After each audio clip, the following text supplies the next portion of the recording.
Welcome back to another episode of the Twin Elements podcast, proudly presented by Venture Hunting and Outdoors.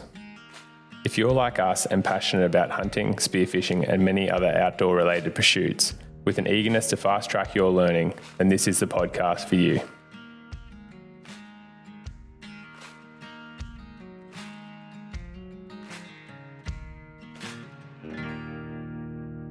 What is happening, legends? Welcome back to another episode of the Twin Elements podcast. Today it is Ayden and I. We are doing a town run here in Montana. We're about 9 days in and we stink like crap. We've pretty much run out of food, ice, and we've had to come into town, fuel, resupply. Had a feed at a diner that was lovely, and now we're just heading back out. But we just want to catch you guys up on the last couple of days. Had a little bit more success, had some really cool encounters, and we just want to share with you some more of the intricate details of this US trip that Ayden and I are loving. So kick back, relax. It's only going to be a quick one as we're not that far from camp, and we'll dive into the last couple of days of hunting. Venture Hunting and Outdoors is Australia's premier hunting retailer. Venture started from a team of passionate hunters with the mission to give Australian hunters the resource they deserve. Through community events, top quality gear, exclusive deals, and expert guidance, Venture is more than a hunting store. It's a community. Check out their incredible mega store in Brisbane today, or head to their website to shop all things hunting and outdoors. So coming off the high of Ayden's success, we didn't get home till about 2:30 in the morning, as you had heard in the last podcast. And I'm not going to lie, I pretty much fell asleep at the end of it. I was so cooked. But what we did, we woke up the next morning at 4:30, our usual time, to go back and check on these cows to see if they'd brought another bull in. The area that we're hunting, contrary to what you've probably seen on Instagram, that I've shared, doesn't actually have a lot of elk. Like, it's mainly a antelope area, with elk only just recently being moved in, and so it's quite competitive for these elk. And having known where they are, we wanted to quickly go back there and check. So coming off 2 hours sleep, we went back to our usual vantage point, and found some elk. We found a couple of smaller herds of cow, groups of cows, only like 6 to 8 cows with some smaller bulls. Didn't find anything, and the main sort of herd of 20 or so cows we couldn't relocate.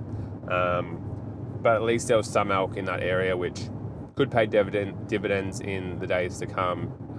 For me, we went back to camp, had a couple hours of a nap. I napped. Ayden sort of just did things in chores in camp. And we headed out that afternoon to go and chase some antelope, and had some pretty cool encounters, but nothing to report home about. Weren't able to capitalise there, but still plenty of fun. Yeah, I think after obviously the ultimate high, taking that bull elk, it quickly became apparent over the last probably 4 or 5 days now, of just how I guess difficult it was. What we'd achieved was so difficult. Like, turning up a mature bull elk now has been super difficult, and that's probably what we've focused most of our time and attention to, is first thing being on an area that's likely going to have elk, or has good country for elk at least. Like, we've been checking Onyx a lot, looking where, like, elk are a big animal. They've obviously got to feed, have a big nutritional demand, being such big animals. And then they've also got to have enough cover that you can hide, 10, 20, 30 animals that are potentially the size of, a small horse. So that's been our challenge, and we've been seeing elk nearly every little hunt. We've seen elk, but it's just, finding that actual, mature herd bull that's becoming quite difficult. And James can talk to here. We actually had a really good hunt on what we'd call a young 6x6. He's like a borderline shooter for us. We'd pretty much been hunting antelope all that day. And then as we were about to do a stalk on another young antelope buck, heard a bugle and basically like flip sides of the ridges, and we're hunting elk. And that's just so cool as to where we are. Like, we're hunting elk 1 minute, and then you see an antelope the next, or you see a deer or something like that the next, and it's just been a really fun hunt. And you never sort of know what's around that next corner. Well, you do for about 5 miles, but then you get into a different basin and it's completely different, which has been a really fun version of hunting.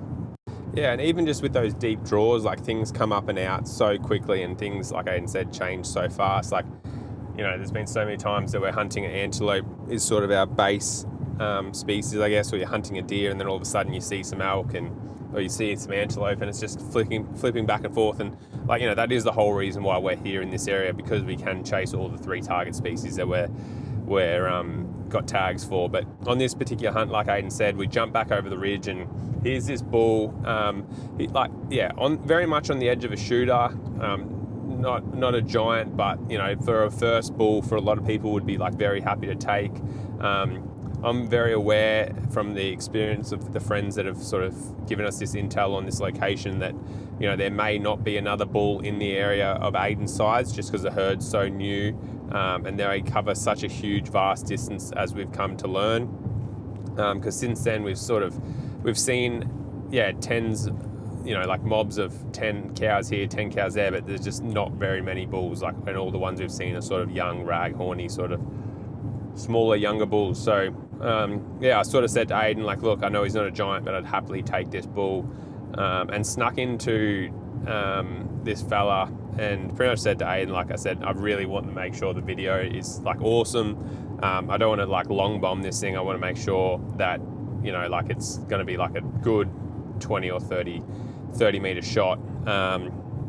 And yes, he's bugling, carrying on with cows. He actually had another satellite came in, which was great. A bit of a distraction for Ayden and I, like the awareness of an elk compared to deer and then antelope is like a 2 out of 10. So we're pretty much like half kneeling, like walking through the sage on a very exposed hill, and that's like enough for the elk. Whereas for an antelope or muley, like we would have been picked out 30 times over. But yeah, was able to get in there. And the closest he came, like I was doing cow calls, and bugling, and the closest he came past was about 50 meters, which if he was a giant, like definitely would have been like confident at that range, but just, didn't want to take that shot on a smaller bull. So we got some absolutely awesome footage of like the whole encounter. Like he's sitting there once again, like smashing up a fence and raking sage, and the cows are on the hill and you hear them chirping, and it was just like a really, really cool encounter, to be 1 second, you know, about to go and chase an antelope, and then you hear a bugle and run over the hill and get on this herd of elk, which end up being the cows that we've sort of been looking for. But sadly the replacement of Ayden's bull was a little bit immature, or not as big as his, but not to say not a brilliant trophy in his own right.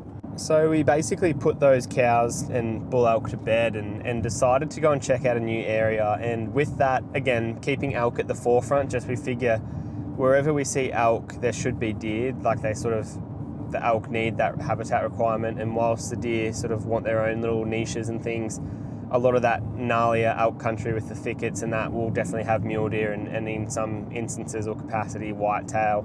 And then any of that more open country surrounding that, you definitely get the antelope. So that's sort of been our hierarchy for, you know, what to search for, and that's taken us to some pretty different locations, covering a lot of country by car, then obviously by foot, and then on glass. So honestly doing miles and miles and miles of each. But we went looking for elk at this certain spot, and on this particular morning actually found, James did a really, really great spot and found a nice mule deer buck. And again, you probably haven't heard us talk too much about the mule deer, but we've been seeing a few, but not heaps. A lot more does and really young stuff. Very few older bucks. In fact, this buck that James saw was pretty much the only real buck that we've seen or encountered. And the benefit of this was that James actually got in and had a really great stalk, which I'll let him talk to. Yeah, so I spotted this buck bedded, like you can sort of predict where they're going to be just because there's so little cover here where we're hunting. It's like open prairie with these big, deep draws. And so you can predict where they're going to be. And I was able to find this buck bedded on like a west-facing slope, so out of the morning sun, and could just really see the tops of his antlers. And as we were watching him and sort of coming up with a bit of a plan, he actually got up and went into like a deeper sort of little like chasm or gully. Just Couple of mule deer just there. a couple of muleys. Oh, there's a buck right there peeing. Yeah, that was the one Have that you got a I lens? saw on the way back. Yeah. Sorry, you've just been distracted by mule deer, fam. Give us a minute, because There's a young buck, like a little he's about to piss off. There was a doe to his left on the way out too. 2 bucks, and then 2 does just back There you go. there. Yeah, I used Onyx to pin roughly where I thought this buck was, and then used took a heap of video on my phone to try and like identify where this buck was, because there's so many little folds and gullies and stuff, and he's pretty much tucked into this chasm. But the problem is there's like 30 chasms in a row. And we lined Ayden up on a bit of a perch, a viewing platform, and he was videoing across the gully. But the problem really was that all of the landmarks that I had, as soon as I actually went to get on that side of the ridge to video these, I'm just holding the camera in my hand, to hunt this buck, all my landmarks just disappeared. And so I've done this big loop to come around and try and get in on this buck, and just bumped so many deer that I was so, because they're all on this west-facing slope. And then I was super conscious that I'd probably blown the buck out. But from what Ayden said, he sort of became very alert for quite a while, and then sort of went back to, just, being bedded. And long story short, I came in on the top of this buck, and I thought I'd put the pin in a wrong spot, and I thought he was still another like 60 to 80 meters to my left. And Ayden's pointing straight down. And on this particular day, we've been pretty fortunate where there's been like a fair bit of breeze, I'd say like sort of 20 knot days, whereas on this particular day, there was not like a single bit of wind. And I was stalking down the ridge, and I'd only move when the wind would blow. And when I say blow, like the most gentle breeze you'd ever heard. And anyway, I'd take a step, and there was just this like 5 to 8 minute period where there was no wind. So I was just caught standing there. And in that moment, I think not the therm was necessarily, but my wind just sort of drifted down or whatever, and he's just got a bit of whiff, and he's busted out of there, because all I could see was the top like 2 inches of his antler on this little bed in this sort of gully or chasm, and he was only 25 meters away. So a bit disappointing there, because he was a really, really good buck, and probably one of the few good mature bucks that we've seen. But I just think like with the opportunity, there's not really much I would do different. Like my big learnings was probably trying to identify actually lower down, like don't try and identify the folds, try and video lower down in the gully to identify or find like a really prominent, I know it's hard, but a really prominent landmark or feature, even across the gully that you're like originally viewing them from, so you can line yourself up. Like I was fortunate enough to have Ayden, but it still made it really difficult to try and like find where this buck was, especially when there's just like little chasm after chasm after chasm. So disappointing end to the stalk, but it was good to get a bit of practice in, and hopefully we can sort of replicate it, but with a different ending in the days to weeks to come.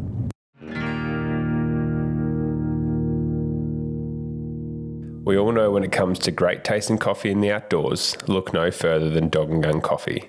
But the same great tasting coffee can also be enjoyed in their whole bean variety in the comfort of your own home. Rounded out with their incredible hog chocky, Dog and Gun has something for everyone. Use code TWIN10 at checkout for $10 off your first order. Discover your brew of choice today. So now for a bit of fun. We were out hunting antelope, and we'd gone for a big walk that morning, had the encounter with the muleys, and generally what we do now is we come back, have lunch, and then we go for antelope sort of in the afternoon, because we've identified that the afternoons are a bit quieter. So try and make the most of that time. We go and look for some antelope, and on this particular day, we'd sort of gone to a completely different area just because we were a bit conscious that the antelope that we were hunting sort of closer to camp may have been getting a bit decoy shy and a bit of pressure from getting hunted and getting essentially busting us day after day after day. And so what we decided to do was go and venture out into another area, and we were actually scouting a spot for the next morning, looking where we were going to park the car for this elk spot, and we saw this small little herd of antelope with 4 does and 1 buck.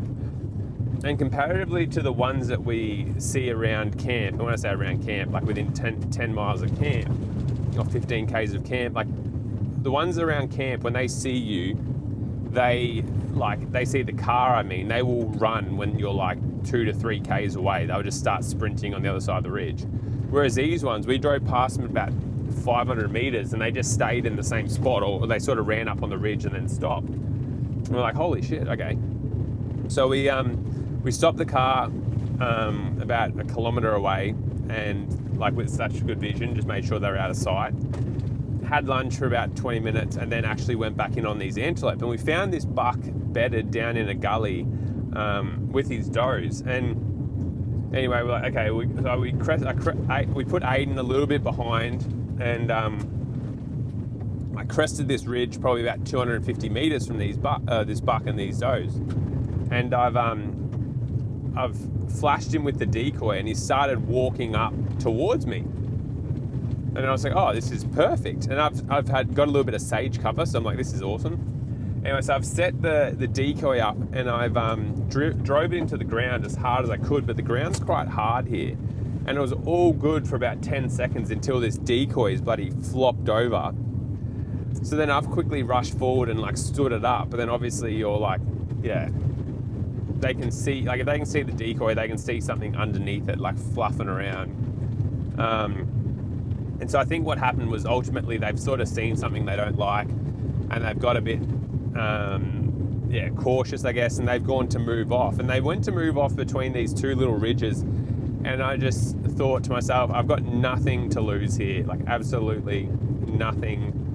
And looked at Ayden, I said, are you coming or are you going to stay there? And he just said, oh, I'll stay here. And I was like, okay. And so, I pretty much picked up the decoy, picked up my bow, and I've gone running off the ridge that I'm on to like lower my elevation so that they can't see us or see me. And I'm like, I'm going to pop up on that next ridge and they're going to be just down below me, and I'll flash them then and hopefully I can get a shot. Anyway, so, and this happened so fast, but I, came up over the ridge, flashed them, and in the moment of flashing them, I looked down and see this doe, 1 doe, and she was about 100 meters away. And I'm like, oh, they must be, and I've gone to push, I'm like, this is going to be perfect. I've gone to push the decoy into the ground. And in that like 3 seconds, I look up and here the buck is like 15 meters away from me. Like he's charged up the hill. Like these animals cover distance in like so fast. Like they're the second fastest animal after a cheetah on the planet. So this buck has come sprinting up the hill to this other buck, found me like half-assed hanging out the back of this antelope, about to push it in the ground. And so instead of me pushing the decoy into the ground, my bow was about 2 meters behind me. So I'm using this decoy as a human shield, and I'm shuffling backwards to my bow, and this antelope's at like 15 meters, like not knowing whether to fight or run off or what the hell's going on and what the hell's that. And anyway, so then I pushed the decoy into the ground, turned around, grabbed my bow, and then he's like walked back towards the does, but then squared off. I've drawn back. He's only like 20 yards. And from Ayden's experience where, it's like seeing the antelope drop so much, I've held my 20 pin like right on the point of his shoulder because he was quartering on, and absolutely just pumped this antelope. Like it was such a cool hunt, such a cool like encounter, and just shot this antelope, broken the point of its elbow, it's gone fully through it, broken its femur. And this is like hats off to like pilot cuts and day 6 shaft, because it's like, the amount of like when we pretty much after butchering this antelope got like we wasted half the meat, sadly, just because of the devastation of the pilot cut. Like, it ruined the front leg and ruined half of the back leg. Like, we had to trim so much away, which was a bit disappointing there, but obviously that's what the arrow and broadhead combo is designed to do, like cause mass damage. But yeah, and I mean, also, I guess hats off to the Hoyt, like, to get full on a quartering on shot on an animal that's probably the size of a fallow buck, I'd say, to break the elbow joint, full body pass through, and then break the femur into like 6 bits, and then be hanging out by the back by like the Fletchers is like, huge hats off, and like filled me with a lot of confidence going forward in that combination for hunting, because that was actually the first animal I shot with my new Hoyt RX9. And yeah, it is, I mean, it's a 30-inch draw, 610 grain arrow out of a 80-pound bow, so it's thumping pretty hard and pretty quick, but it absolutely devastated this antelope, and he's run down the hill and gone and passed away. And it was just such a cool hunt, because it just, like, as in typical antelope fashion, it happened so fast. And yeah, for it to be over like that, I just can't believe it. Still, such a cool hunt. Honestly, from watching it from like the other side of the ridge or up on the hill and videoing it, the only way I can explain it, and doesn't even do it justice, like, again, it was almost comedic, but the way that buck ran in so quickly was like he was on a mission. And then when he got there and sort of saw James, and James was like moving backwards, and then the buck would move sideways and go around and try and like almost get to the other side of the buck, and then James would like turn the decoy. And the only way I can explain it, probably not going to make sense to you, but like watching it from afar, it was like, imagine like a cooking pot and having, like, you know, James and this antelope are like oil and water. They're not meant to mix, they're not meant to be there, but they're both found their way on the same ridge on this pot, in this pot. And like someone's gone and tried to mix it together, and they're just trying to go their own separate ways, but somehow they're in the same pot. And that's what it was like. It was like ridiculous watching it. Like, I was laughing while videoing it, because James would try and get to his bow, and then the buck would try and like flank the other, like the decoy and James, and James would turn it quickly, and like this is all happening in like split seconds. But it was just like hilarious to watch. And then I finally saw James get the bow and come back to full draw, and it was kind of like, oh, holy shit, this is actually going to happen. Like, that was just either the dumbest, most fueled, aggressive antelope buck, or just like James had the best circumstances and did an awesome job of obviously making it work. But it was just so funny to watch. And then to see the buck virtually drop on the spot, I thought the shot might have been high or something, or he pumped him through the scapula, but after seeing the devastation and the blood trail and stuff, and that buck didn't really go far. He got struck by the arrow, basically hit the deck, was able to redeem himself and get up on his feet, but only made it like 80 to 100 yards and was all down and dusted. So it was a beautiful buck. Like, I don't know how much credit James has given to it yet. Like, as far as the bull elk that I shot earlier in the trip blew my expectations as to what we were able to achieve there. And then this buck is very much the same sort of thing. Like, we're not experts on size or anything like that, but as far as like seeing him in the flesh, hands-on experience, like, he's an absolutely beautiful buck. And like, we can talk a little bit about their horns. Like, they're incredible. They're one of those species that actually shed their horns, which is a bit bizarre. But also, like, just little attributes about these critters. Like, their hair is so like light and wiry, but it's also like very bristly. It's almost like a red deer. But it's like almost like bird feathers, like these tiny little bird feathers to a degree. Like, it's really weird texture, and then it like gets hit by the wind and it like flares, and like you run your hands through it and it gives way so easily. But it's incredible stuff, and we've actually had some of the meat back in camp over the last day or two, and it's delicious. Like, we've just had bits of steaks here and there, like not even sure what bits. We had tenderloin at one point, and then other bits might have been a little bit from the back leg or front leg, and to be honest, it's all been pretty similar. Like, we've cooked it super quick, had it medium rare basically, and it's been delicious just on the grill with a bit of salt and pepper. But that for me capped off what's been an amazing last few days. And it's been sort of hard because we've had the deer and antelope tags, but we haven't really targeted them. Like, I feel like we've spent a lot of time trying to fill that second elk tag for James, which we've now sort of shifted towards, let's go and actually hunt deer and antelope. And if we see elk, and then we can start refocusing back in on them. Because I think, to be honest, the elk rut should pick up the longer, we go into September. So we're still pretty early here.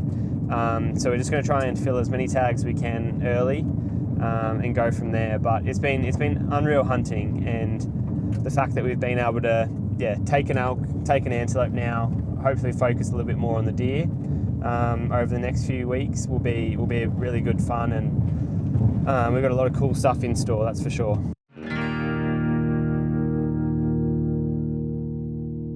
Option Archery makes specialist hunting gear. I'll never not be able to use equivalizer again. They're truly one of my favourite bits of kit. It combines a stabiliser and equivalizer to increase the functionality of my hunting strategy. It enables me to put my bow on my shoulders, which enables me to glass more when I'm out in the field. Shop both equivalizers and their option sight range today by heading to the website. Oh yeah, there's some amazing footage. I think we're up to about part 5 now in the film series that we're going to launch. I don't know how many parts there's going to be, but there's obviously a few critters hitting the deck. We've filled 2 of the 6 tags now. But yeah, also just some really, really cool footage and live wildlife encounters and stuff. There's a lot of stuff that we haven't shot that has just been really cool to video. It's such interesting country, really interesting animals, and the hunting's been exquisite. So hopefully we can keep capitalising. But looking forward to the next couple of days. We're about to head out once again and try and actually get Ayden an antelope. We've had some pretty close encounters using the decoy with him. So hopefully we can just get it to come together this afternoon and get him one on the ground. You'll hopefully hear that in the next podcast. But otherwise, just trying to focus on the deeper draws where sort of the deer and elk hang out, and do a bit of we're scouting for elk but hunting for deer, which is nice. And hopefully, get a few of these bigger bucks or maybe a whitetail in sight, and Ayden can maybe fill one of those tags. And then our biggest thing is sort of being who takes the bow, and we're both very much selfless and happy to video, but it's more of a strategic decision. Is James has now got a deer and elk tag left. I've got a deer and pronghorn tag. So the hard thing is, it's we focus a lot on, James, you take the bow, because if we see an elk, they're the hardest to get. But then we weren't seeing elk, but we're kind of, seeing a lot of pronghorn, and it's just. But we weren't seeing bulls. Yeah, no shooters. So it's just one of those things where, as we probably go along and start filling more and more tags, it is going to be there's a nice buck, but we're tagged out. That's a shame. Or there's a, hopefully good elk, but I've got the bow because we're hunting deer or something. It's we'll have to go back to camp, get the bow, and try and find that elk again. So these are some little challenges that are probably more specific to us just because we're trying to film and bow hunt, but it's part of the challenge and something that we're really loving doing and recording and filming. But it has been a massive 10 days now I think we're at, which is hence why we had a little bit of a sleep in this morning, did a run back to town, and we're just heading back to camp now with full groceries, full of fuel, heaps of block ice, which has been a massive saviour for us. Getting the block ice has just meant we can stay out here rather than having to come back into town every 3 or 4 days or whatever it may last. It's been lasting a lot longer, so that's hopefully going to be our last real big shop for the rest of the trip, and then we're probably going to go to dehydrated meals and just purely eat that to really get the most out of the trip. But I think that pretty much wraps up this episode of the podcast. Again, another semi-live hunt, or this is a live hunt, but by the time you guys hear it, it'll be semi-live. So we hope you're enjoying these, formats of the podcast where we're sort of talking to you live in the field. Again, hopefully the noise of the car driving on these dirt roads isn't too much or too overwhelming. But we're just trying to get as much content to you guys as possible, whether it's filming and photos or the podcast, whatever it may be. So there's no FAQs again this episode. We'll get to a heap of them as they come and we get back into service come October. But yeah, for now, thank you all very much for listening to this episode. We can't wait to come back to you guys live with hopefully another update and another tag filled next week. Alrighty, cheers legends, we'll catch you then. Bye.